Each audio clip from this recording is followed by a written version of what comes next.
오늘 본문 말씀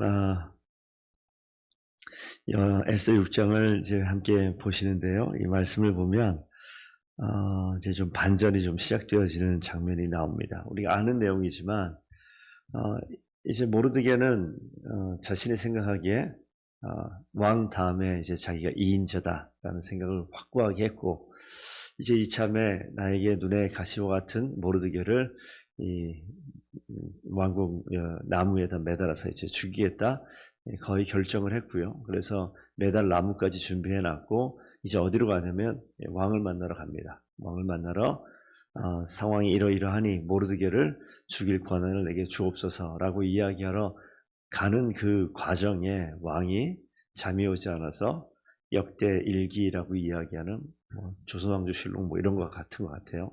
펴놓고 읽으라라고 읽었는데, 오늘 내용이 공교롭게 모르드게가 암살에 연루되어 있던 사건을 드러내고 고발하여서 왕의 암살 사건을 막은 그 장면을 읽은 거죠. 그래서 이 모르드게가 그래서 어떻게 조치했느냐? 아무 조치가 없고 모르드게는 그냥 대궐문에서 문을 지키는 사람으로 되어 있다. 이 상황이 되었을 때, 아무 이야기를 못 들었을 때, 지금 밖에 누가 없느냐 찾았을 때 하만이 오는 그런 장면입니다. 그래서 하만을 불러다가 묻는 거예요. 뭐라고 묻냐면 오늘 읽었던 그 내용대로, 정말 이 존귀하게 하기를 원하는 사람이 있는데 어떻게 하면 그 존귀하게 하기를 원하는 그 사람에게 대접할 수 있는지 방법을 한번 말해봐라. 하만이 2인자가 자기니까 자기인 줄 알고, 그러면 왕이 입는 옷을 입히고 말을 태우고 왕관을 씌우고 가장 높은 자를 그 앞에 세워서 왕궁을 돌아다니면서 왕이 존귀하게 여기는 자는 이렇게 대접할 것이다, 이렇게 하소서.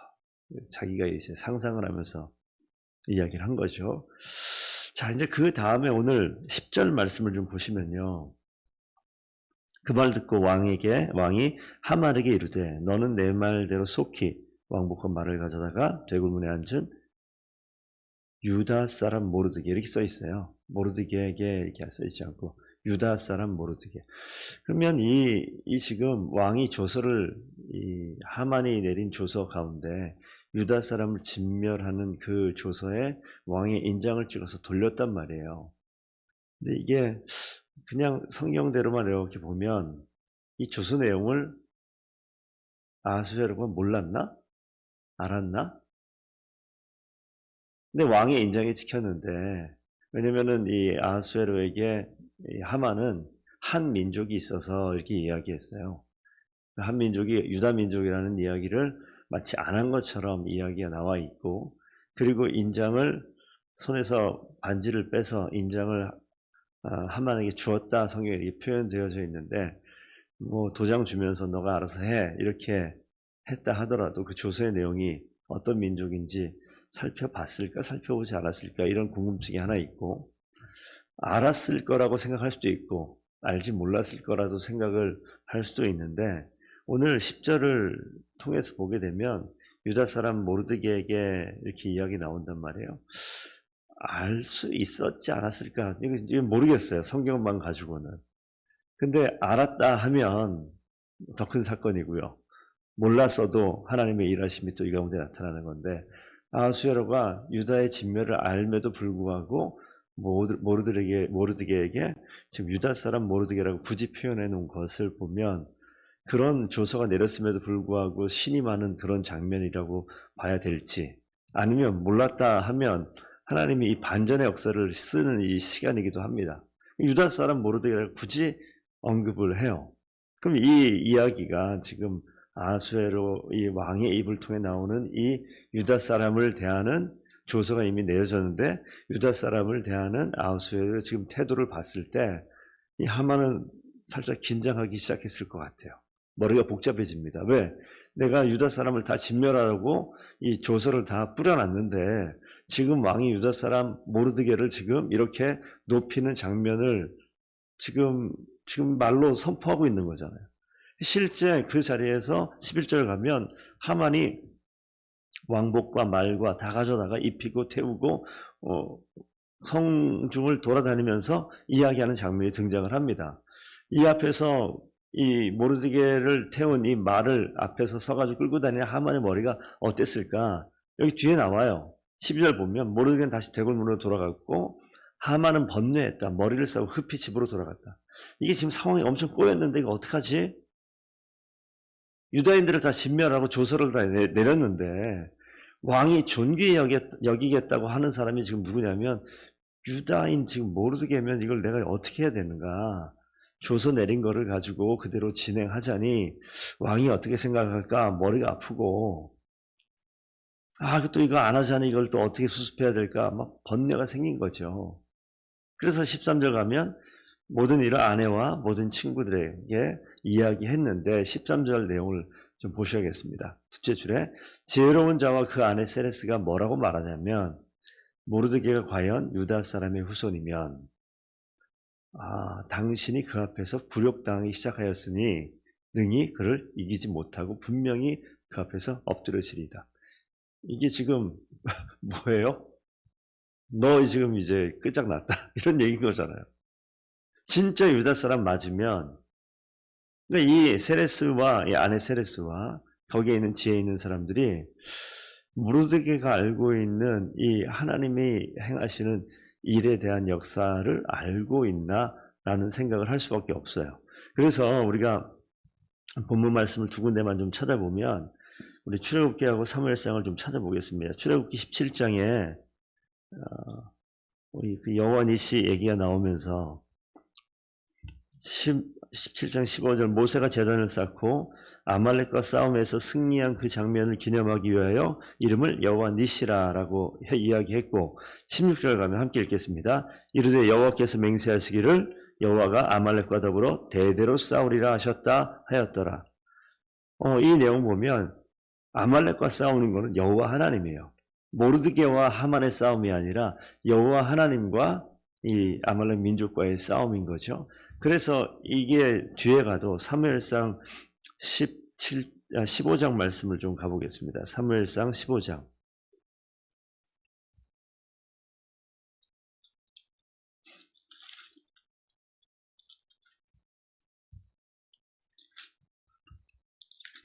사무엘상 15장 33절 한번 가보겠습니다.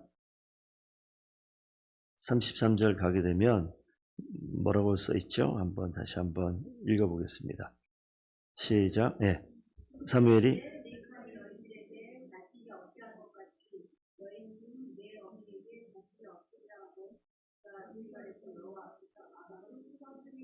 여기에서 이제 아각이 아말렉의 자손인데 이 사울이 아말렉과 전쟁에서 대대로 싸우고 진멸해야 되는 그 상황에서 좋은 것들 제사 쓰겠다고 남겨놨다가 들키잖아요, 사무엘에게.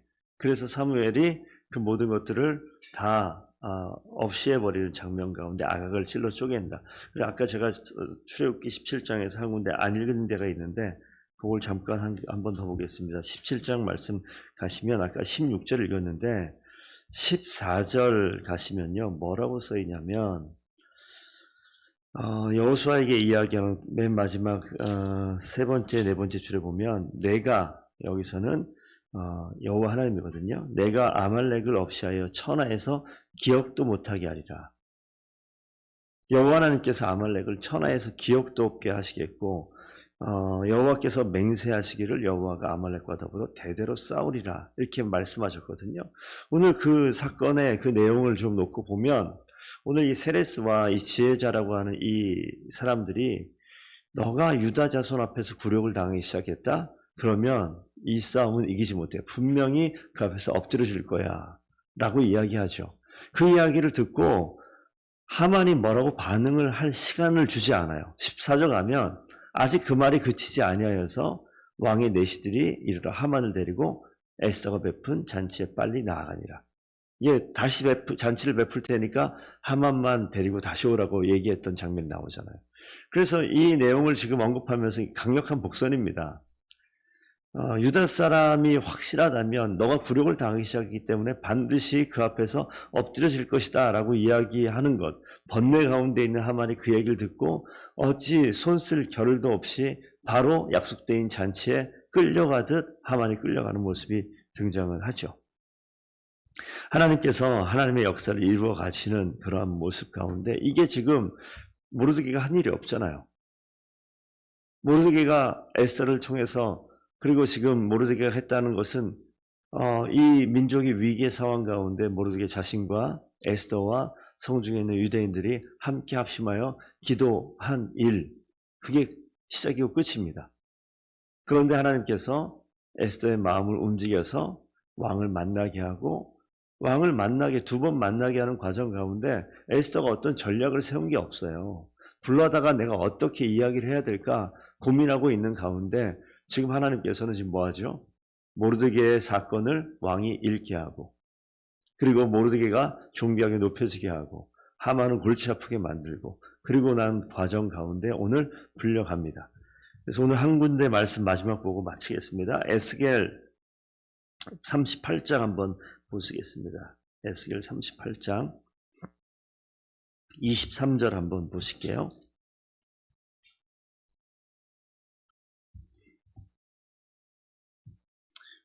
하나님을 알지 못할 것 같은 이 세레스와 이방의 지혜자들로 나와 있는 그의 친구들을 통해서 오늘 아까 뭐라고 얘기했냐면 유다 사람 모르드게가 확실하다면 이제 너가 굴욕당했으니까 너는 반드시 엎드려질 것이다 라고 이야기하는데 그게 누가 하셨느냐? 하나님께서 아말렉과의 관계 속에서 그렇게 이끌어 가신다라는 내용과 같은데 23절 함께 읽어보겠습니다. 이같이 내가 38장 23절이요. 이같이 내가 여러 나라 시작 이같이 내가 여러 나라의 눈에 내 위대함과 내 거룩함을 나타내어 나를 알게 하리니 내가 여호와인 줄을 그들이 알리라. 여러 나라 이방 가운데 그들의 눈에 내 위대함과 내 거룩함을 나타내겠다. 여호와 하나님께서 이렇게 나타내시는 거예요. 스스로 하나님의 위대함 하나님의 거룩함을 나타내어 나를 알게 하리니 내가 여호와인 줄을 그들이 알리라. 이 세레스와의 지혜자들이 아말렉이 흘러왔었던 이 역사의 흔적 가운데 유다인들과 싸움에서 반드시 패배하는 것들을 하나님의 역사는 모르더라도 자신의 역사를 봤을 때 아각의 죽음도 있고 아말렉과의 전투도 있고 이 모든 것들을 알고 있는 거예요.